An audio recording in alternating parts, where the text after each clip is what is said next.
Hey everyone, welcome back. Tonight we're diving into something darker than you might expect. A dynasty so drenched in blood that the scaffold became as iconic as the crown itself. We're talking about the Tudors.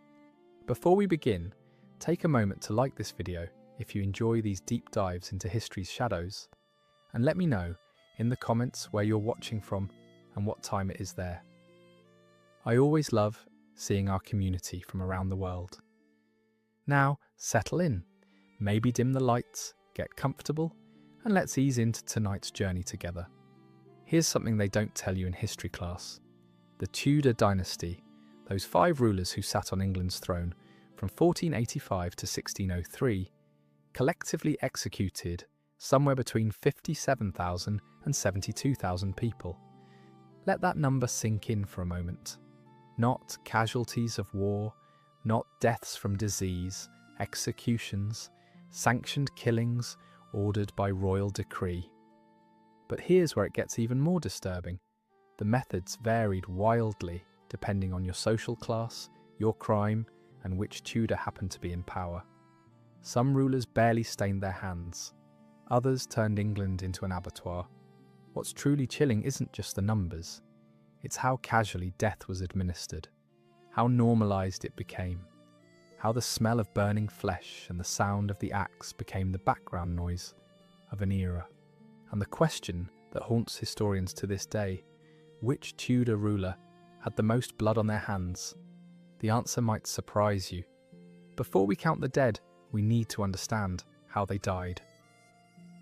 Tudor England offered a spectacular variety of execution methods, each carefully calibrated to match the crime and the criminal's social standing. This wasn't random violence, it was theatre. Every death was a message written in blood.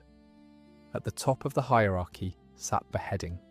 This was the gentleman's exit, reserved for nobility and those of high rank. The condemned would kneel at the block, say a few final words, often praising the king or queen who just ordered their death, because irony was apparently mandatory, and then the axe would fall. In theory, it was quick. One clean stroke. In practice, the executioner's skill varied wildly. Anne Boleyn, second wife of Henry VIII, was lucky. She got a French swordsman specially imported from Calais, who took her head off with a single stroke. Clean, professional, almost merciful by Tudor standards. The Countess of Salisbury, an elderly woman in her late 60s, wasn't so fortunate. Her executioner was inexperienced. It took 11 blows to kill her. She ran from the block, and the executioner chased her around the scaffold, hacking at her neck and shoulders while she screamed.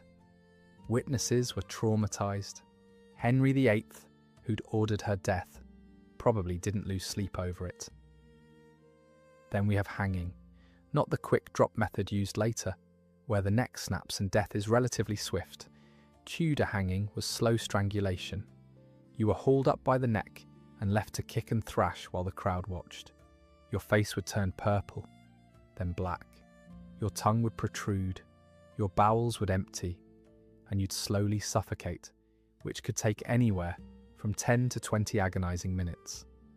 But hanging was merciful compared to what came next for some criminals. Hanging, drawing, and quartering. This was reserved for traitors, and it was designed to be the most horrific death imaginable. First, you were hanged, but cut down before you died. While you were still conscious, the executioner would slice open your abdomen and pull out your intestines while you watched. Then your genitals would be cut off and burned in front of your face. Only after all that would you be beheaded. Your body would then be cut into 4 pieces, quartered, and displayed in different parts of the city as a warning. Women convicted of treason faced a different horror, burning at the stake. Not because it was more merciful, it absolutely wasn't, but because the spectacle of disemboweling a woman was considered too indecent for public viewing.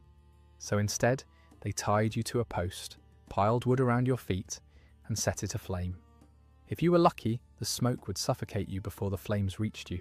If you weren't, you'd burn alive, your skin blistering and peeling, your hair catching fire, your screams eventually giving way to silence as your lungs seared from the inside out. And these weren't rare, shocking events. They were scheduled entertainment. Crowds gathered. Children watched. Vendors sold snacks. Execution day was like a public holiday. A chance to see justice, or what passed for justice, in action. Now, with that cheerful context established, let's meet our executioners in chief. The 5 Tudor monarchs who wielded these tools of death with varying degrees of enthusiasm. Henry Tudor, who would become Henry VII, didn't inherit his throne. He took it. On August 22nd, 1485, at the Battle of Bosworth Field, his forces defeated King Richard III, and Henry, a relatively unknown Welsh nobleman with a tenuous claim to the throne, suddenly became King of England. His reign started with blood. It would continue that way, but with a surprising degree of restraint compared to what would come later.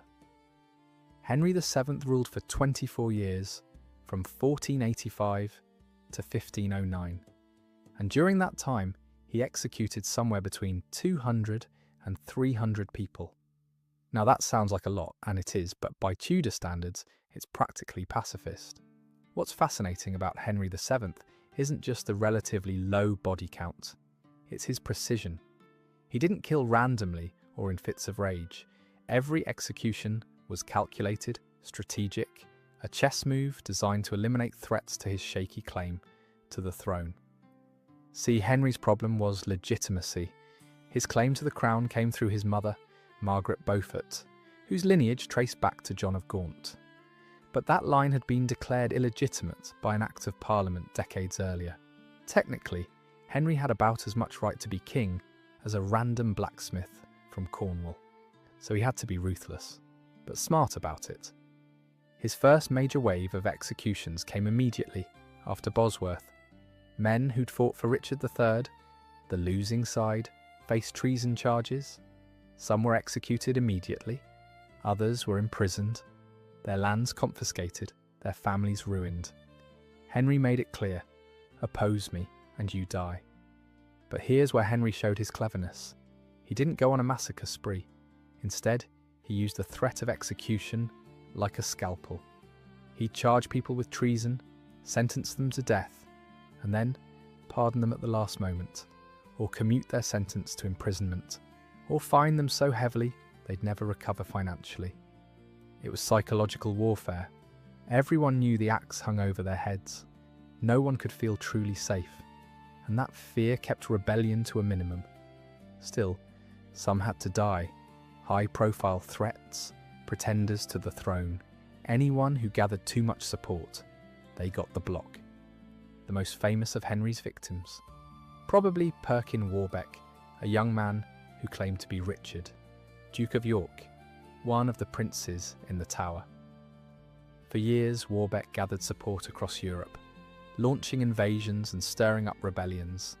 Henry eventually captured him, kept him prisoner in the Tower of London for 2 years, and then, when Warbeck allegedly tried to escape, had him hanged at Tyburn in 1499.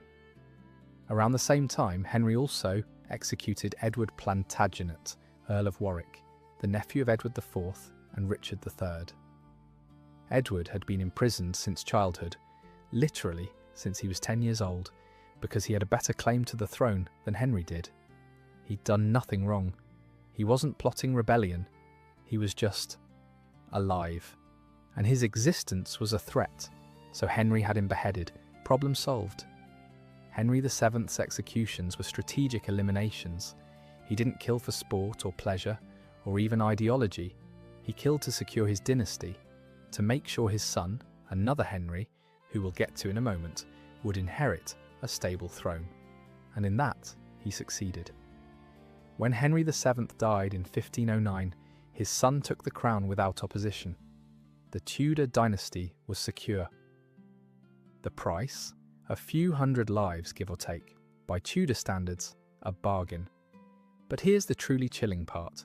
Henry VII set the precedent. He normalised the idea that the monarch's security justified any level of bloodshed. He taught his son that killing threats, real or imagined, was just part of the job. And his son?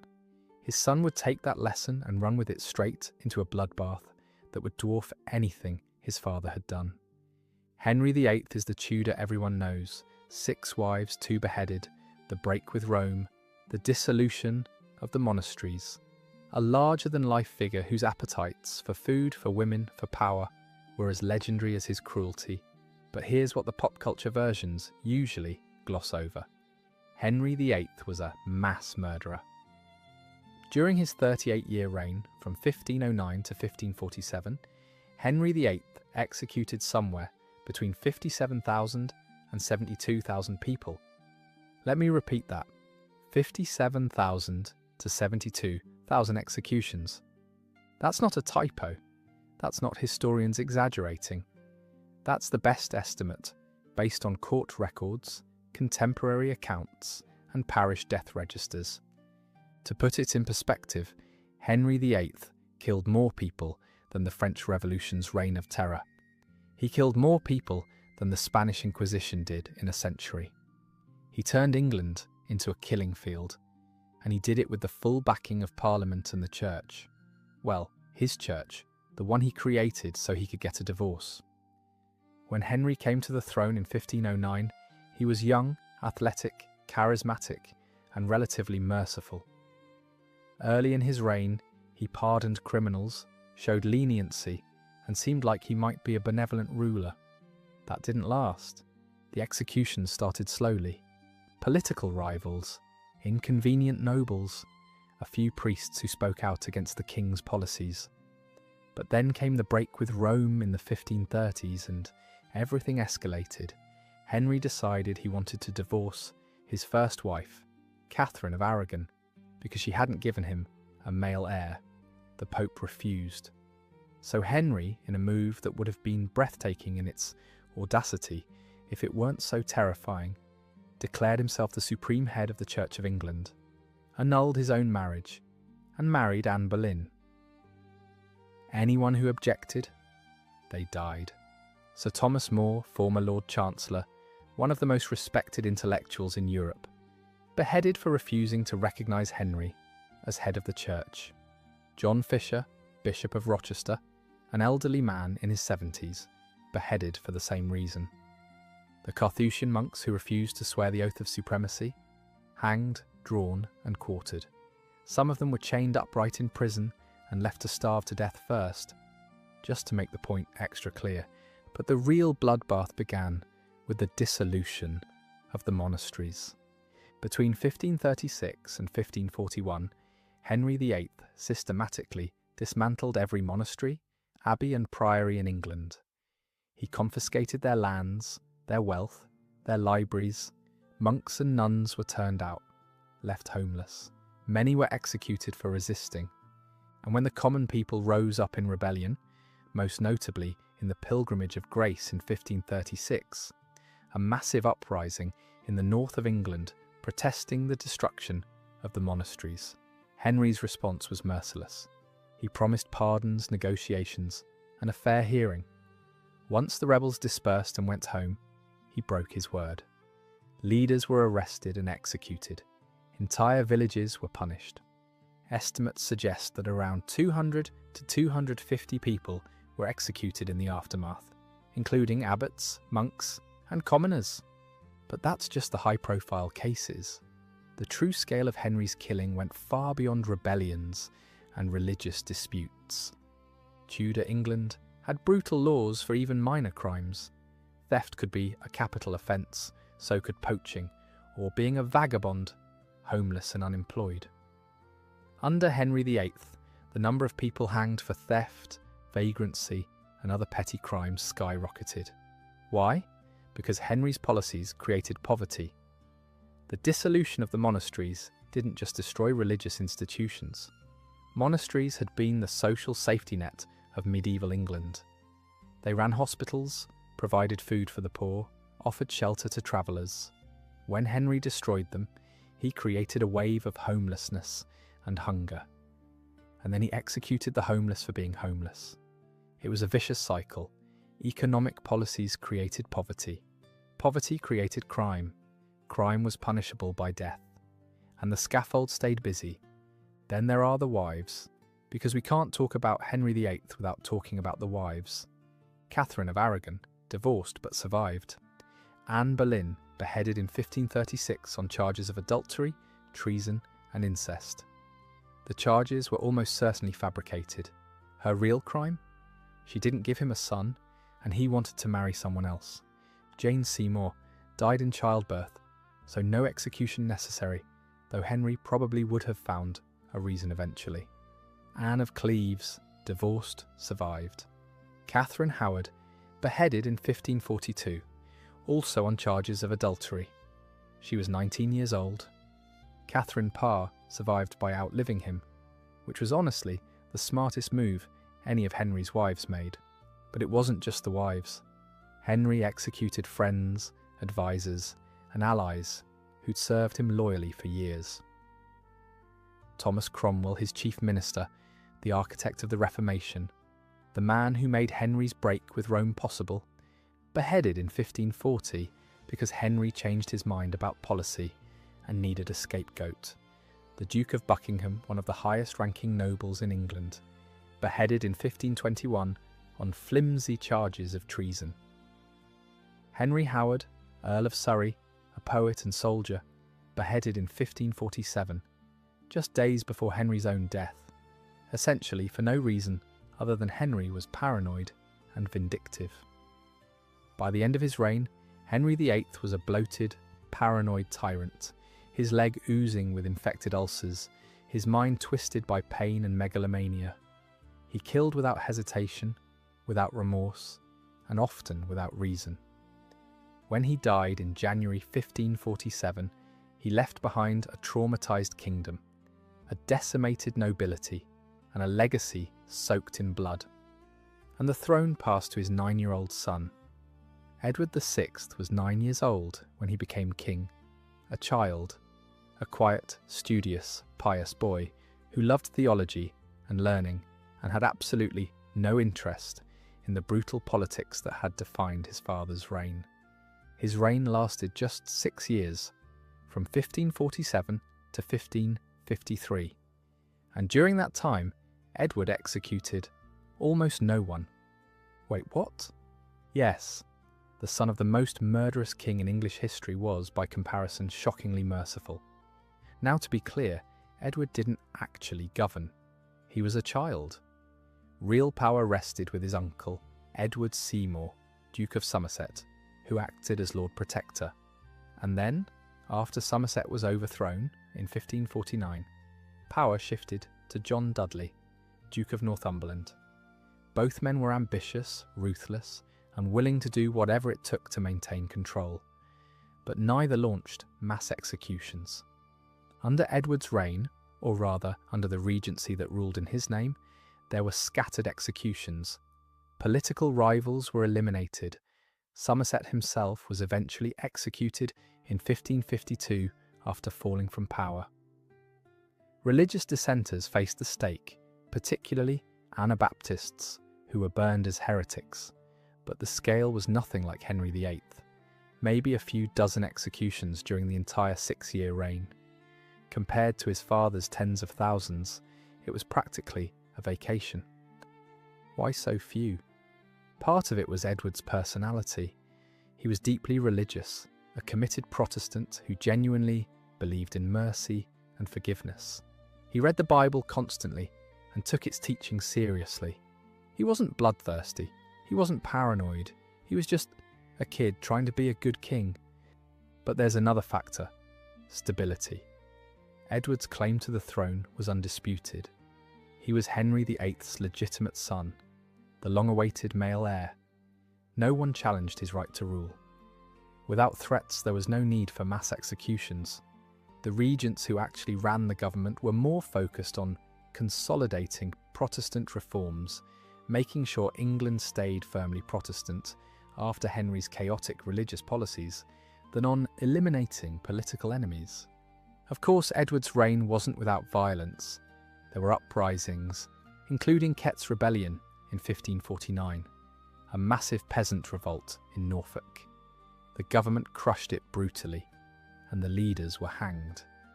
But that was military suppression of rebellion, not the kind of systematic judicial executions that defined his father's reign.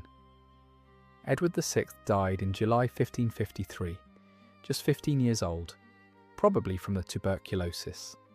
On his deathbed, manipulated by Northumberland, he tried to alter the succession to prevent his Catholic half-sister Mary from taking the throne. It didn't work. Mary took the crown anyway, and she brought her own ideas about how to deal with heretics. Mary I became queen in July 1553, and from the beginning, her reign was driven by one overriding obsession: restoring England to the Catholic faith. Her father, Henry VIII, had broken with Rome. Her brother, Edward VI, had pushed England further into Protestantism. Now Mary, a devout Catholic who'd suffered years of humiliation and exclusion because of her faith, was determined to undo it all, and she was willing to burn anyone who stood in her way. Mary's reign lasted just 5 years, from 1553 to 1558. In that time, she executed approximately 280 to 300 people. Now, compared to her father's body count, that sounds almost reasonable. But here's the thing: nearly all of Mary's executions were for religious reasons, and the method she preferred was burning at the stake. Mary didn't just want obedience, she wanted souls. She genuinely believed that heretics, Protestants who refused to convert back to Catholicism, were damned, and she believed that by burning them, she might save others from following their example. In her mind, she was being merciful. She was saving England's soul. In reality, she was creating martyrs. The burnings began in 1555. The first victims were high-profile Protestant leaders. Bishop John Hooper, burned at Gloucester, Bishop Hugh Latimer and Bishop Nicholas Ridley, burned together at Oxford. Latimer's famous last words to Ridley as the flames rose: "Be of good comfort, Master Ridley, and play the man. We shall this day light such a candle, by God's grace, in England, as I trust shall never be put out." He was right. The executions backfired spectacularly. Then came Thomas Cranmer, Archbishop of Canterbury, the man who'd annulled Henry VIII's marriage to Catherine of Aragon and declared Mary illegitimate. Mary wanted him broken. She wanted him to recant, to publicly renounce Protestantism, to admit he'd been wrong, and she got it. After months of psychological torture, Cranmer signed multiple recantations, grovelling statements declaring his Protestant beliefs heretical. Mary, satisfied, scheduled his execution anyway, but at the stake Cranmer did something unexpected. He recanted his recantations. He thrust his right hand, the one that had signed the false confessions, into the flames first, declaring it must burn before the rest of him, because it had sinned. It was powerful theatre, and it turned Cranmer from a man who'd cracked under pressure into a martyr who'd found his courage at the end. But Mary didn't just burn bishops and theologians, she burned commoners, labourers, women, teenagers. In 1556, she ordered the execution of 17 Protestants in a single day in Canterbury. Among them was a woman named Joan Waste, who was blind. She'd learnt the Bible by having it read aloud to her, and she refused to recant her Protestant beliefs. They burned her alive, a blind woman whose only crime was her faith. There were pregnant women burned at the stake. There were men who recanted to save their families, then were burned anyway. There were cases where entire towns were forced to watch as their neighbours died, the smell of burning flesh hanging in the air for days. And with each execution, Mary became more hated. Protestants began calling her Bloody Mary, a nickname that stuck. Pamphlets circulated describing the burnings in graphic detail, painting Mary as a tyrant, a monster, a murderer. But Mary didn't see it that way. To her, she was doing God's work. She was cleansing England of heresy. She believed, truly believed, that history would vindicate her. It didn't. When Mary died in November 1558, childless and despised, England breathed a collective sigh of relief. The fires went out, the persecution ended, and the throne passed to her half-sister, Elizabeth. The question everyone asked, would Elizabeth continue the bloodshed, or would she find another way? Elizabeth I became queen in November 1558, and she inherited a kingdom torn apart by religion, paranoia, and fear. Her father, Henry VIII, had created the Church of England and killed anyone who disagreed. Her half-sister Mary had tried to drag England back to Catholicism and burned hundreds of Protestants. Now Elizabeth, a Protestant herself, had to find a middle ground that wouldn't lead to civil war. She ruled for 45 years, from 1558 to 1603. And during that time, she executed somewhere between 600 and 800 people.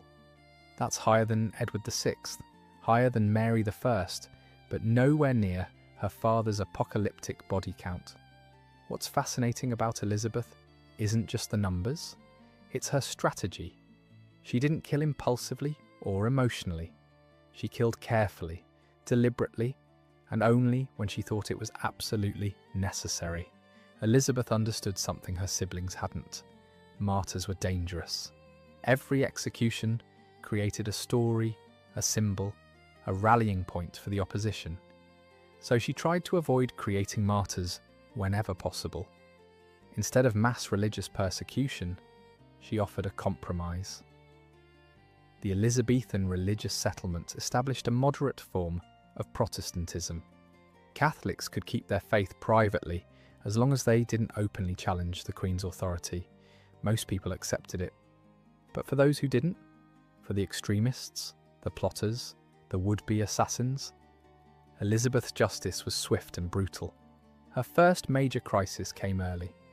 In 1569, the Northern Rebellion, an uprising of Catholic nobles who wanted to replace Elizabeth with her Catholic cousin, Mary, Queen of Scots, erupted in the north of England. Elizabeth crushed it, ruthlessly. Around 600 to 800 rebels were executed, most by hanging. Their bodies were left on display as warnings, but even this was strategic. Elizabeth wanted to make an example, to show that rebellion meant death, but she also needed to restore order quickly. So she pardoned lower-level participants and focused her wrath on the ringleaders. Then there was Mary, Queen of Scots herself. Mary was Elizabeth's cousin, a Catholic queen who'd been forced to flee Scotland after a series of scandals and civil wars. She sought refuge in England, expecting hospitality. Instead, Elizabeth kept her prisoner for 19 years. Why not just execute her immediately? Because Mary was anointed royalty. Executing a queen set a dangerous precedent. Elizabeth, always conscious of optics, hesitated, but Mary kept plotting. Letter after letter, conspiracy after conspiracy, always aiming to overthrow Elizabeth and claim the English throne. Finally, in 1586, Mary was caught red-handed in the Babington plot, a scheme to assassinate Elizabeth. The evidence was undeniable. Even then, Elizabeth hesitated. She signed Mary's death warrant, then refused to send it. She signed it again, then claimed she hadn't meant to. Her advisors, exasperated, sent the warrant without her explicit approval. Mary, Queen of Scots, was beheaded in February 1587. It took 3 blows. The first struck the back of her head, the second hit her neck, but didn't sever it. The third finally separated her head from her body. When the executioner lifted her head to show the crowd, her auburn hair, actually a wig, came off in his hand, revealing Mary's real hair, which was grey and thinning. Her little dog, which had hidden in her skirts, crawled out from under her dress and lay in the pool of blood, refusing to leave. Elizabeth, when she heard the news, publicly wept and claimed she'd never meant for the execution to happen. Privately, she was relieved. The greatest threat to her throne was gone. But Mary's death created a new problem. It gave Catholic Spain an excuse to invade. The Spanish Armada sailed in 1588, the largest invasion force ever assembled against England. Elizabeth's speech to her troops at Tilbury became legendary. "I know I have the body of a weak and feeble woman, but I have the heart and stomach of a king, and of a king of England too." England won. The Armada was destroyed by storms and English naval tactics. Elizabeth's legend grew. But the victories came with costs. Catholic priests were hunted down and executed as traitors. Jesuit missionaries, caught smuggling into England to minister to secret Catholics, were hanged, drawn, and quartered. Elizabeth also executed Protestant extremists, Puritans who wanted to push religious reform further than she was willing to go. She had no patience for zealots of any faith. And then there were the political executions. The Earl of Essex, once Elizabeth's favourite courtier, possibly even her lover, led a failed rebellion in 1601. He was arrested and beheaded. It broke Elizabeth's heart, but she signed the warrant anyway. By the end of her reign, Elizabeth was an old woman, her face painted white with lead makeup to hide the ravages of time, her teeth blackened from sugar, her body bent with age. She'd outlived all her siblings. She'd outlived most of her enemies. She'd turned England into a global power, defeated the Spanish, presided over a cultural golden age that produced Shakespeare and Marlowe. And she'd done it all while executing fewer people than any other Tudor except Edward VI. When she died in March 1603, childless and alone, the Tudor dynasty died with her. But the question remains, who was the bloodiest Tudor? So let's tally the dead. Henry VII, 200 to 300 executions. Calculated, strategic, mostly political. The lowest body count of any Tudor. Edward VI, fewer than 100 executions. A boy king in a relatively stable period kept the bloodshed minimal. Mary I, 280 to 300 executions. Nearly all religious, nearly all by burning. Created martyrs and earned the nickname Bloody Mary. Elizabeth I, 600 to 800 executions. Spread over 45 years, mostly political and strategic, designed to neutralise threats without creating mass persecution. Henry VIII, 57,000 to 72,000 executions. It's not even close. Henry VIII killed more people than all the other Tudors combined. By a landslide. By an order of magnitude that's almost incomprehensible. But here's what makes it even more disturbing. Henry VIII wasn't executing people in a time of war or invasion. There was no existential crisis that justified the bloodshed. He killed because he could, because it consolidated his power, because it eliminated inconveniences, because he wanted to marry someone new, or didn't like someone's political stance, or needed a scapegoat for his own failures. And he did it all legally, with Parliament's approval, wrapped in the language of justice and necessity. The other Tudors at least had ideological reasons, defending the Protestant faith, restoring Catholicism, protecting the throne. Henry VIII just had ego, and the English people, exhausted and traumatised, learned to keep their heads down, their mouths shut, and their loyalty visible. Because under the Tudors, especially under Henry VIII, one wrong word could mean death. Let's pull back for a moment and look at how this killing machine actually functioned. Executions in Tudor England weren't spontaneous. They were bureaucratic. Every death was documented, approved, scheduled. There were forms to fill out, warrants to sign, officials to bribe or intimidate. The process usually began with an accusation. Anyone could accuse anyone of anything: treason, heresy, theft, witchcraft. The accused would be arrested and thrown into prison, often the Tower of London for high-status prisoners or local jails for commoners. Then came the trial, and here's where things get darkly comedic. Tudor trials were a joke. There was no presumption of innocence, no right to a lawyer, no right to see the evidence against you. The accused couldn't even testify in their own defense in treason cases. The verdict was usually predetermined, especially in political cases where the crown wanted someone dead. The trial was just theatre, a formality to give the execution a veneer of legality. Torture was routine. The rack, thumbscrews, the scavenger's daughter, a device that compressed the body until ribs cracked, all were used to extract confessions. And once you confessed, even under torture, that confession was legally binding. If you were convicted, and you almost always were, the sentence was pronounced for traitors, hanging, drawing, and quartering; for heretics, burning; for nobles, beheading; for commoners, hanging. Then came the wait, sometimes days, sometimes weeks, sometimes months.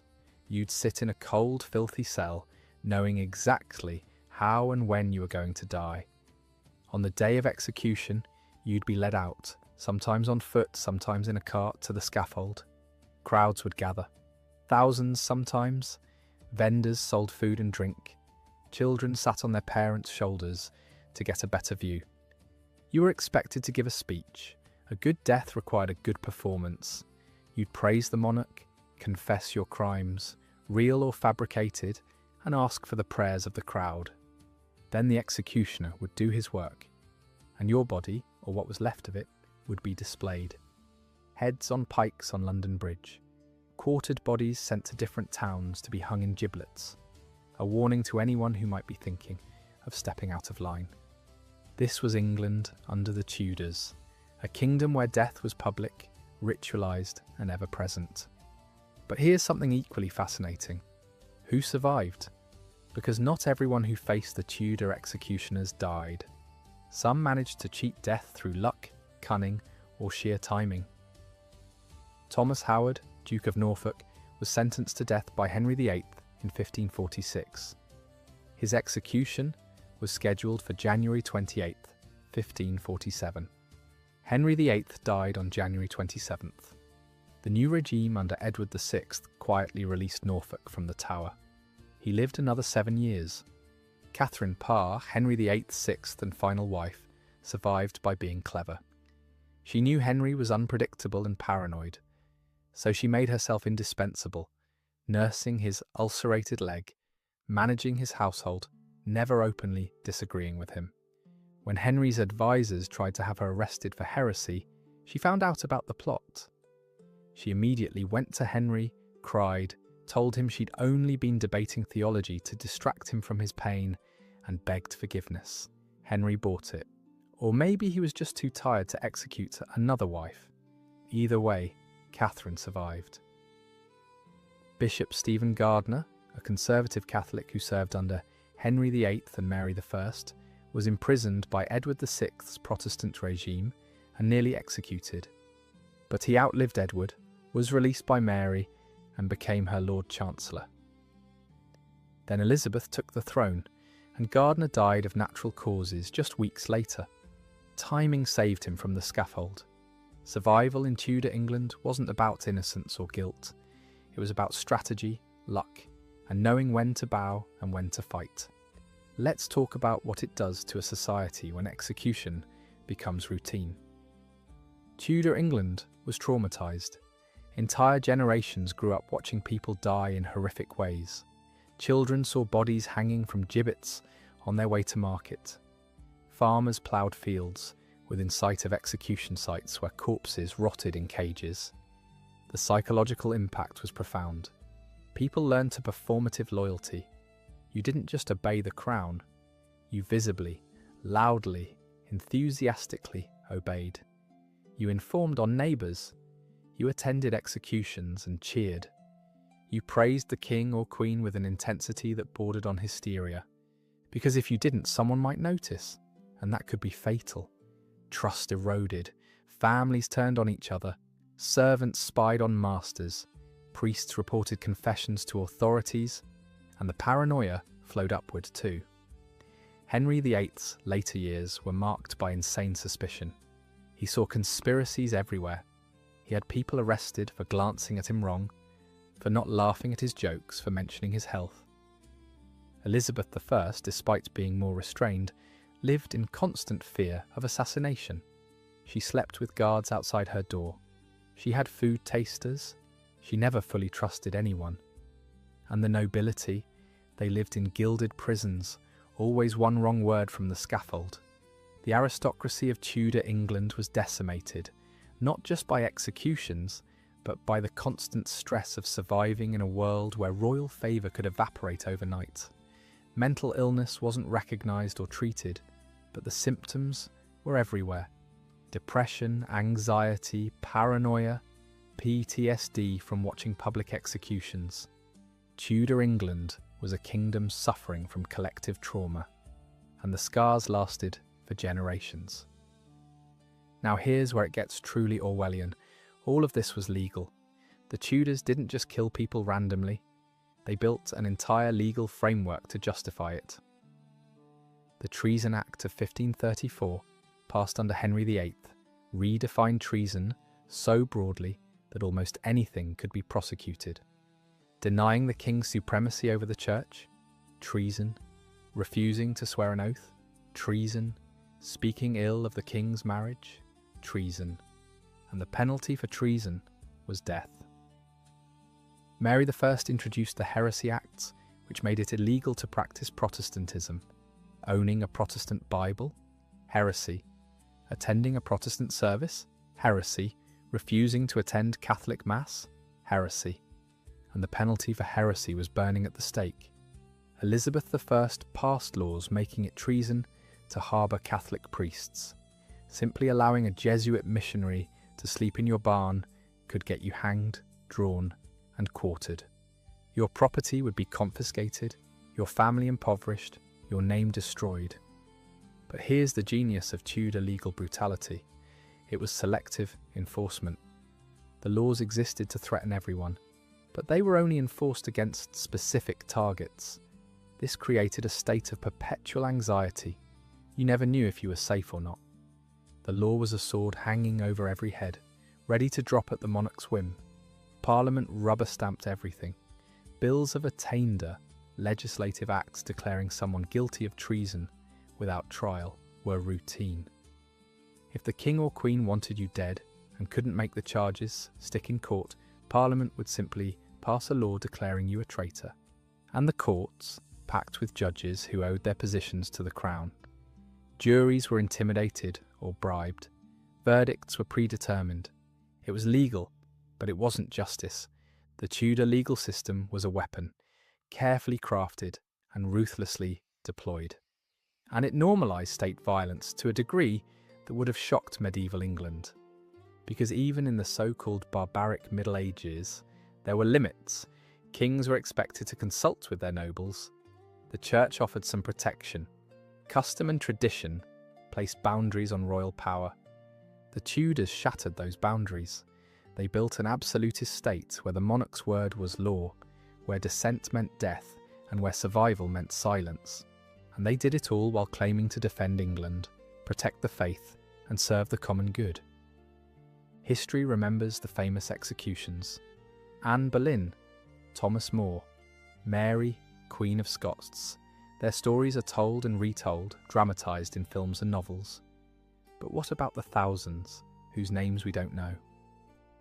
The servant girl hanged for stealing a loaf of bread to feed her starving children. The farmer executed for poaching a rabbit on land that had been common ground for centuries, until enclosure laws made it the Lord's private property. The apprentice burned as a heretic because he owned a Bible in English. The vagrant, a man who'd lost his job when the monasteries closed and had nowhere to go, hanged for the crime of being homeless. Tudor execution records are incomplete.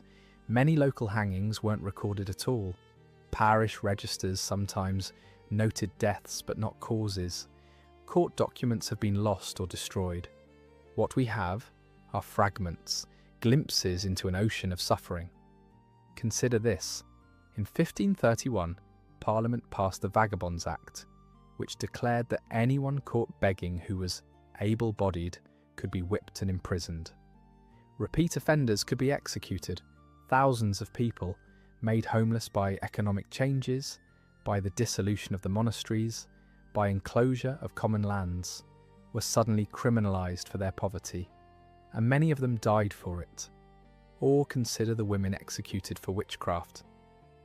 Tudor England wasn't as obsessed with witch hunting as some other European countries, but it happened. Women who practiced herbal medicine, who were too outspoken, who didn't fit social norms, they could be accused, tried, and executed. The evidence? Testimony from neighbours who didn't like them. Confessions extracted through torture or sleep deprivation. Proof, like having a birthmark, clearly the devil's mark, or owning a cat, obviously a familiar spirit. Then there were the rebels who fought not for political power, but for survival. During the Pilgrimage of Grace in 1536, tens of thousands of ordinary people, farmers, labourers, small tradesmen, rose up to protest the destruction of the monasteries. They weren't trying to overthrow Henry VIII. They were trying to preserve the institutions that fed them, educated their children, and cared for their sick. Henry crushed the rebellion and executed the leaders, but the suffering extended far beyond the scaffold.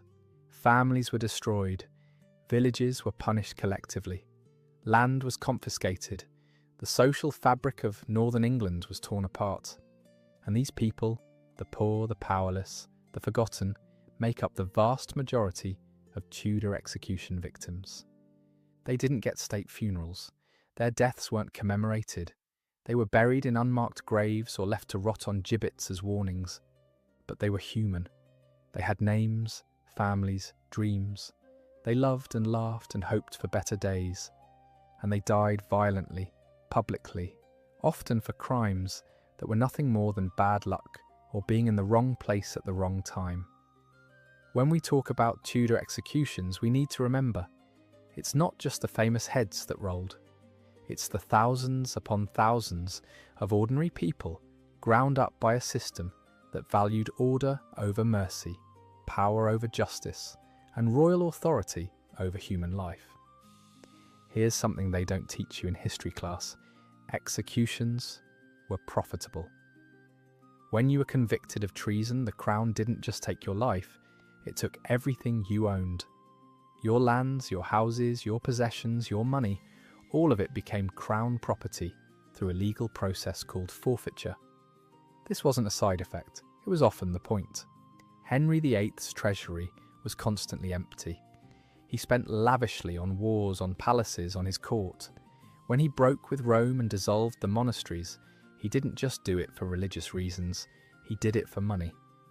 The wealth of the monasteries accumulated over centuries became his.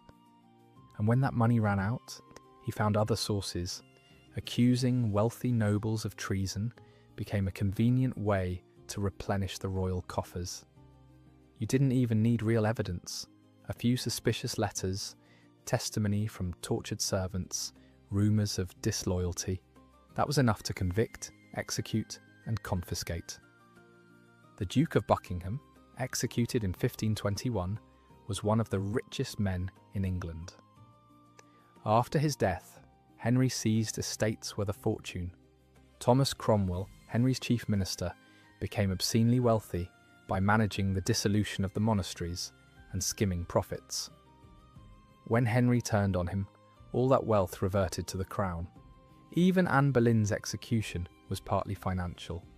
Her death freed Henry from any obligation to her family, and he could redistribute their titles and lands to new favourites who owed him everything.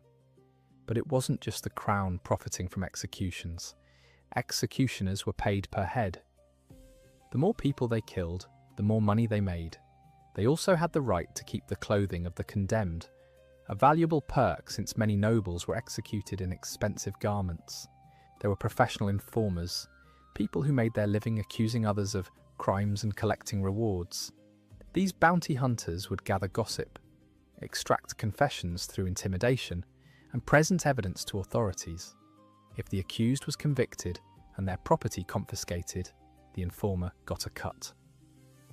Even the crowds at executions were part of the economy. Vendors sold food, drink, pamphlets describing the crime and the condemned person's life. pickpockets worked the crowds. Entrepreneurs rented out prime viewing spots, windowsills, rooftops, platforms, for a fee. Execution days were good for business. And then there was the symbolic economy of terror. Every execution reinforced royal power. Every head on a pike reminded people who was in charge.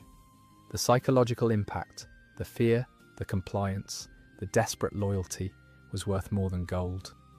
The Tudors understood this instinctively. Violence wasn't just about punishment, it was about control.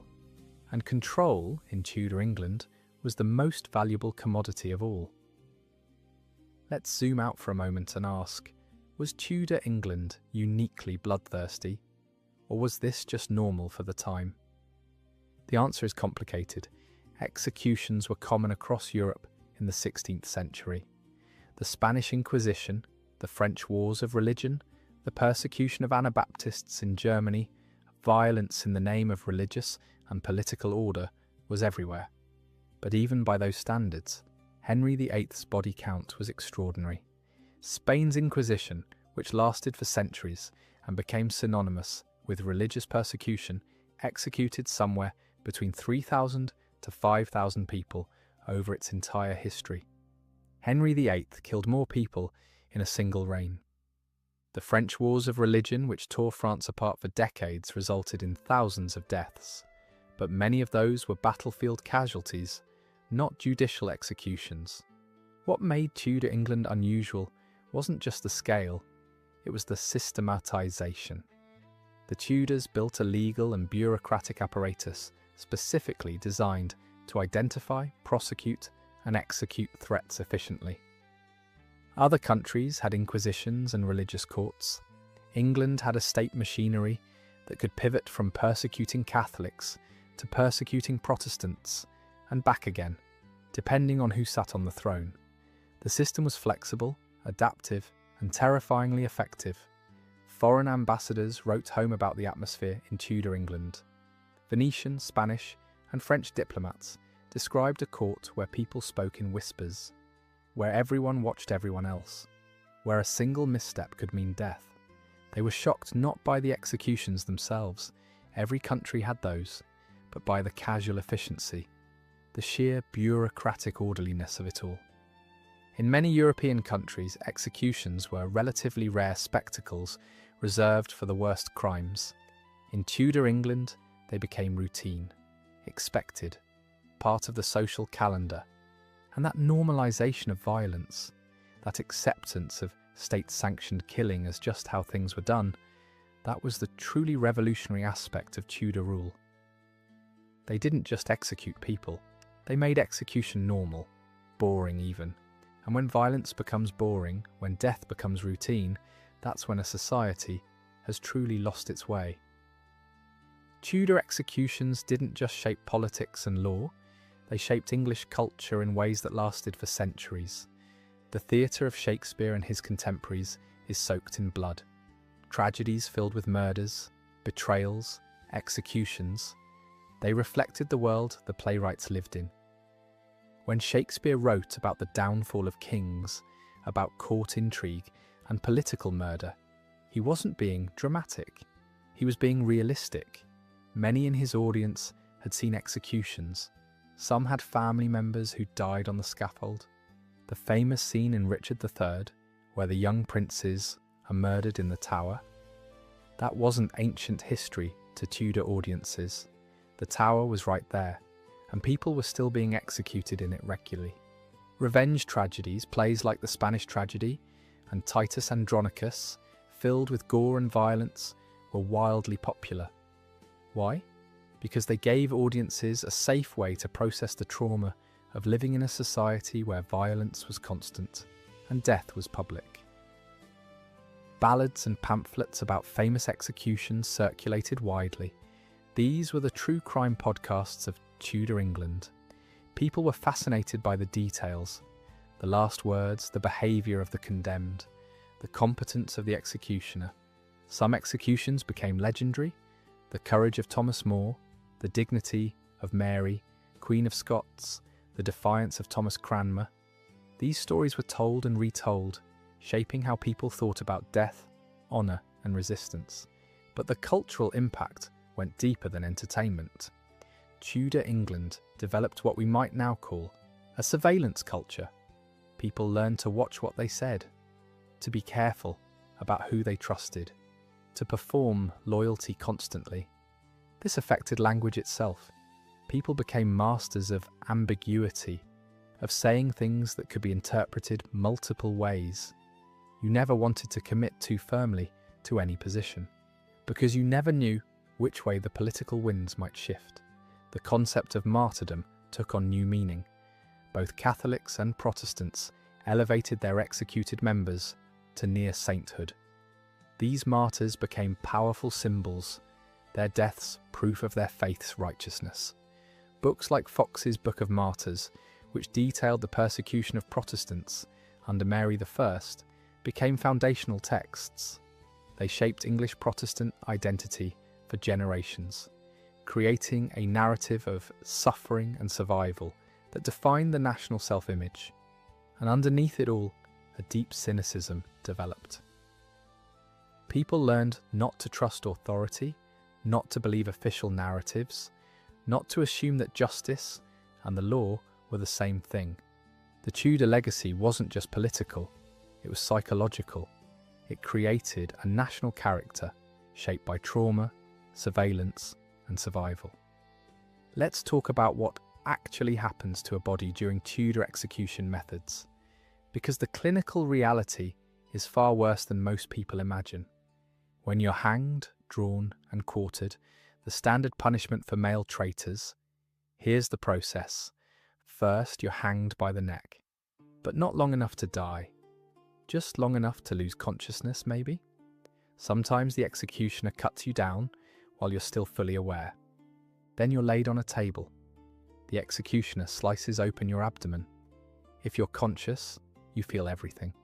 There's no anesthesia, no mercy. Your intestines are pulled out slowly while you watch. The shock alone is often enough to kill, but not always. Your body is in agony, trying to understand why your insides are outside, your nervous system screaming. Then your genitals are cut off and burned in front of you. The symbolism is clear. Traitors don't deserve to reproduce, but the physical reality is torture beyond imagination. Only after all that, only after you've watched your own body being dismantled piece by piece, does the executioner finally cut off your head.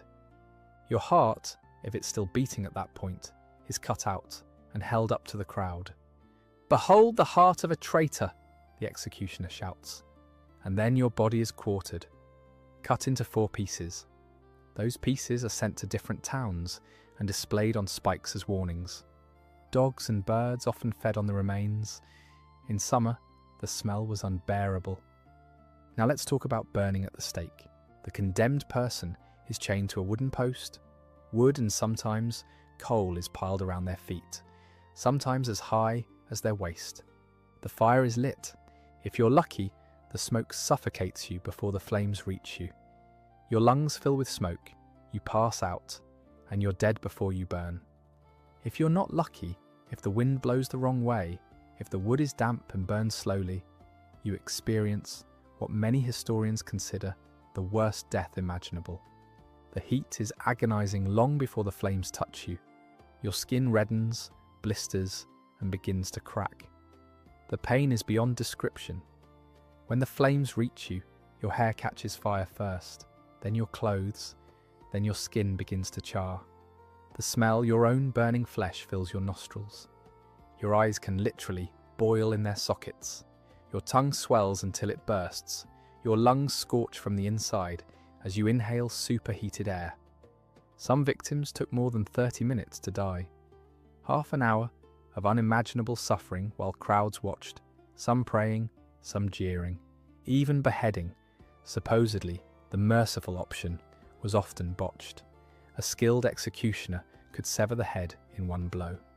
But many executioners weren't skilled. The Countess of Salisbury, as mentioned earlier, took 11 blows. Margaret Pole ran from the executioner while he hacked at her. She died slowly, in terror and agony. Mary, Queen of Scots, took 3 blows. The first struck the back of her head. She probably felt it. The second nearly severed her neck, but left a sinew of flesh connecting head to body. The executioner had to saw through it with the axe while she was still technically alive. These weren't anomalies, they were routine. And here's what makes it even more horrific. This was done in public. Children watched, pregnant women watched, families brought picnics. Tudor society was so saturated in violence that watching someone be slowly tortured to death became entertainment. The psychological damage to a population that grows up seeing this regularly is incalculable. Every Tudor monarch who ordered executions did so with the full backing of religious authority. God, they claimed, was on their side. Henry VIII broke with Rome and declared himself supreme head of the Church of England. Anyone who disagreed wasn't just committing treason against the king, they were committing heresy against God's appointed representative on earth. The logic was circular and airtight. The king speaks for God. God wants obedience. Therefore, disobeying the king is disobeying God. And disobeying God deserves death. Catholic theologians under Mary I used the same logic in reverse. The Pope speaks for God. Protestantism is heresy. Heretics damn themselves and others. Therefore, burning heretics is actually an act of mercy, saving other souls from contamination. Both sides quoted scripture. Both sides claimed divine mandate. Both sides genuinely believed they were doing God's work. But here's the truly dark part. Many of the condemned believed it too. Thomas More went to the scaffold, convinced that his death was righteous, that he was dying for God's truth. Protestant martyrs under Mary believed the same. They sang hymns as they burned, convinced they were earning eternal reward. The system didn't just kill bodies, it weaponized faith itself, turning religious conviction into a tool of state violence. Priests on both sides, Catholic and Protestant, preached that obedience to the crown was obedience to God. Rebellion was sin. Doubt was dangerous. The only safe position was absolute, unquestioning loyalty. And if you found yourself sentenced to death, well, God must have willed it. Perhaps you were being tested. Perhaps your death would serve some higher purpose.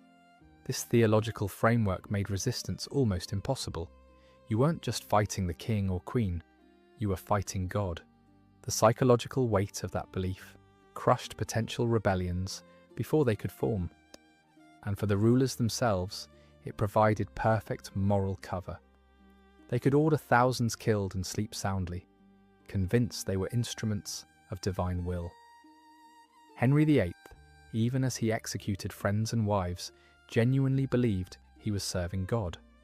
Mary I, lighting the fires that consumed hundreds, believed she was saving England's soul. The horror isn't just that they killed, it's that they did it with absolute moral certainty. But not everyone bowed, despite the overwhelming threat, despite the terror, despite watching friends and family die. Some people resisted.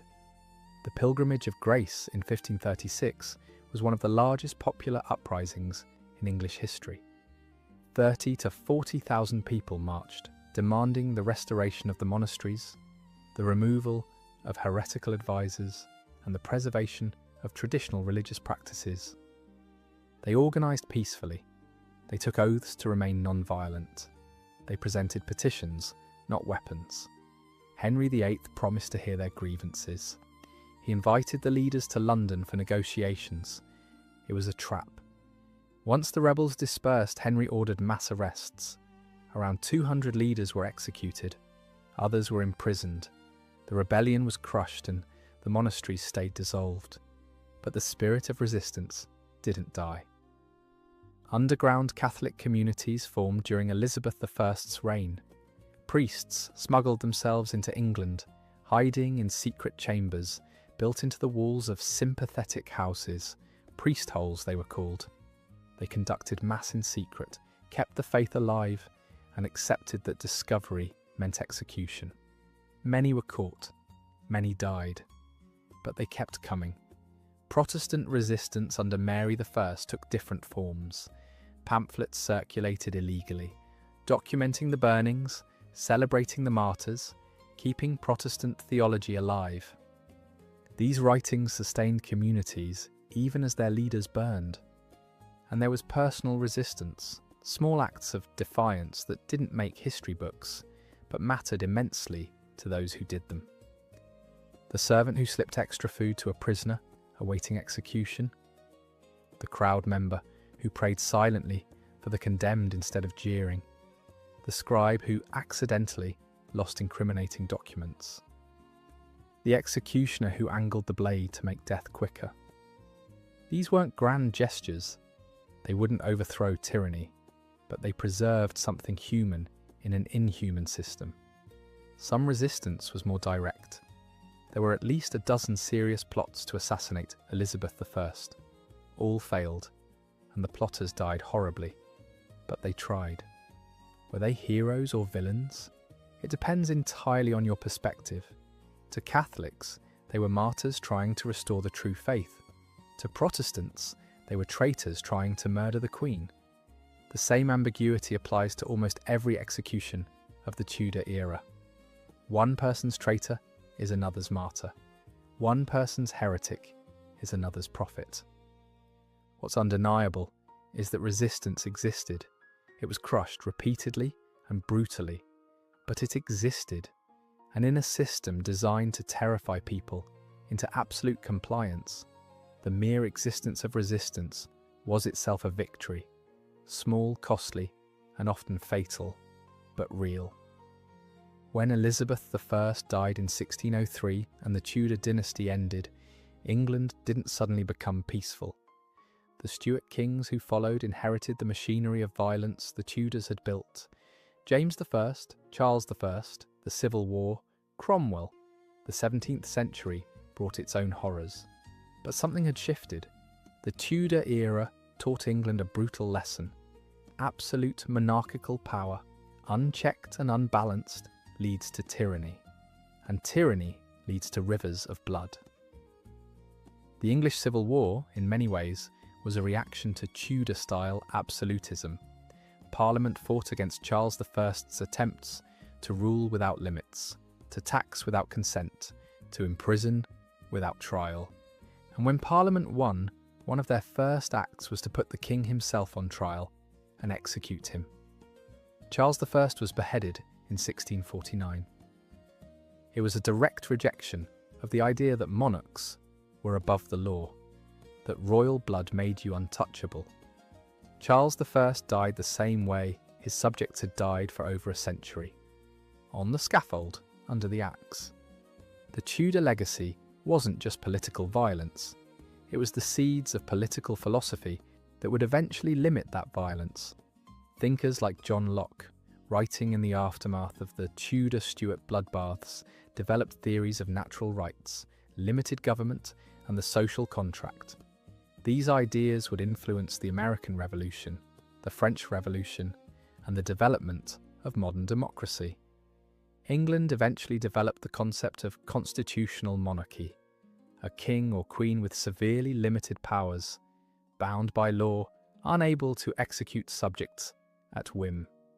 It took centuries, and it came at an incalculable cost. But the lesson was learned.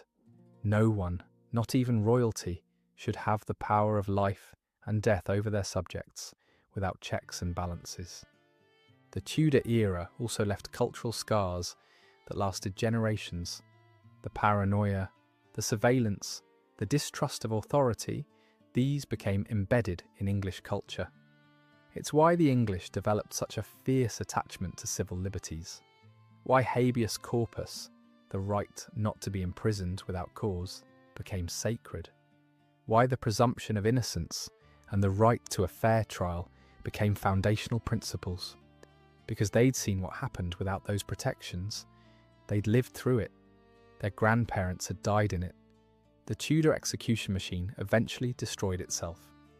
It created a population so traumatized, so mistrustful of absolute power, that they eventually said, "Never again."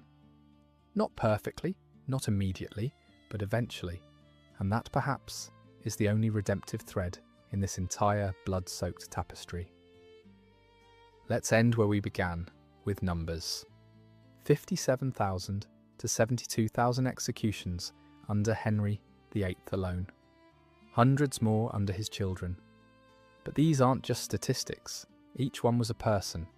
Someone who woke up that morning not knowing it was their last. Someone who had breakfast, said goodbye to family, walked to the scaffold. Someone who felt the rope around their neck, or the heat of the flames, or the cold edge of the axe. Someone whose last thoughts we can only imagine. Were they terrified, resigned, defiant, praying, cursing? For every famous execution we know, Anne Boleyn, Thomas More, Mary Queen of Scots, there are thousands we don't. The nameless, the forgotten. The teenager hanged for stealing to feed his siblings. The old woman burned for practicing herbal medicine. The farmer executed for defending his land. The priest killed for his faith. Each one left behind people who loved them. Mothers who would never recover from losing their children. Children who grew up without parents. Spouses who grieved alone. And the survivors carried trauma that shaped their entire lives. Imagine growing up in Tudor England. Imagine learning that one wrong word, one moment of defiance, one accusation from a neighbour could mean your death. Imagine never feeling safe, never speaking freely, always watching, always cautious, always afraid. That was life for millions of people across 5 reigns and over a century. The Tudor dynasty built an empire. They transformed England from a relatively minor European kingdom into an emerging global power. They presided over a cultural renaissance that gave us Shakespeare, Marlowe, and Spencer. But they built it all on a foundation of bodies. And the question we're left with, the question that haunts anyone who studies this era seriously, is, was it worth it? Did the political stability, the cultural achievements, the religious reforms, did any of it justify the mass slaughter? There's no easy answer. History doesn't deal in easy answers. What we can say is this: the Tudors showed us what happens when power is concentrated in the hands of individuals who face no meaningful accountability, when the law becomes a weapon instead of a protection. When fear replaces justice, they showed us the logical endpoint of absolute power, the scaffold, the stake, and the executioner's axe working overtime. And they left us with a warning written in the blood of tens of thousands. This is what tyranny looks like. This is what happens when rulers face no limits. This is the cost of absolute power. Never forget, never normalize, never look away. Because the moment we do, the moment we accept that violence in service of order is justifiable, that fear in service of stability is acceptable, that death in service of power is reasonable, that's the moment we risk becoming Tudor England. And history has shown us, once you start down that path, once the executioner's blade begins to fall, it's almost impossible to stop. So who was the bloodiest Tudor? By the numbers, it's not even close. Henry VIII killed more people than all his predecessors, contemporaries, and successors combined. But here's the deeper question. What does bloodiest even mean? Is it just about the body count? If so, Henry VIII wins by a landslide that would make any modern dictator jealous. Or is it about the nature of the killings? Mary I burned fewer people, but she burned them for their faith, slowly and publicly, creating martyrs who destabilized her reign and stained her legacy forever. Or is it about intent? Henry killed mostly for political expediency, removing threats, consolidating power, seizing wealth. Mary killed because she genuinely believed she was saving souls. Which is worse, cynical murder or righteous murder? Or maybe bloodiest isn't about the monarchs at all. Maybe it's about the system they created and perpetuated, a legal framework that made execution routine, a culture that normalized violence, a society that learned to watch its neighbours die and then go home and eat dinner. Because here's the thing, the Tudors didn't act alone. Every execution was approved by judges, witnessed by crowds, carried out by executioners who went home to their families afterward. Every religious persecution was supported by priests who preached obedience. Every political purge was enabled by informers who betrayed their neighbours for reward or safety. The Tudors built the machine, but thousands of ordinary people kept it running. And that perhaps is the most disturbing lesson of all. It's easy to look back and think, I would never participate in such horror. I would resist, I would refuse. But would you, when resistance means death, when silence means survival, when cooperation means protecting your family, what would you really do? Most people, throughout history, choose survival. They keep their heads down. They go along. They become complicit, not because they're evil, but because they're human. And humans, faced with overwhelming threat, do what they must to survive. The Tudor execution machine worked because ordinary people, good people, decent people, were willing to participate just enough to keep it running. The executioners who took the job because it paid well. The judges who signed death warrants because refusing meant their own deaths. The crowds who attended because not attending might mark you as suspicious. The neighbours who informed because they were afraid someone might inform on them first. Layer by layer, compromise by compromise, small act of complicity by small act of complicity, an entire society became an execution machine. And the worst part, most of them probably thought they were doing the right thing. Protecting England, defending the faith, serving justice, maintaining order. That's the lesson the Tudors teach us. Not just that absolute power corrupts, we know that, but that ordinary people, given the right circumstances, will participate in extraordinary evil. And they'll sleep at night.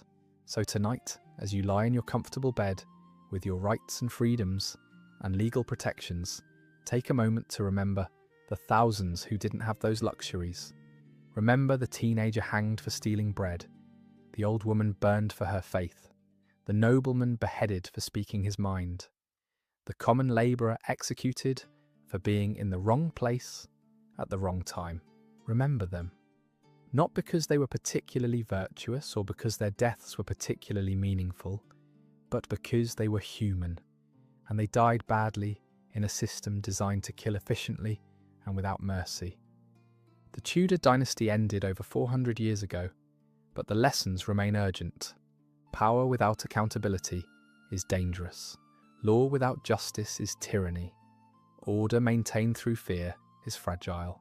And once you normalise violence, once you accept that some deaths are necessary for the greater good, once you start building execution machines, they're almost impossible to dismantle.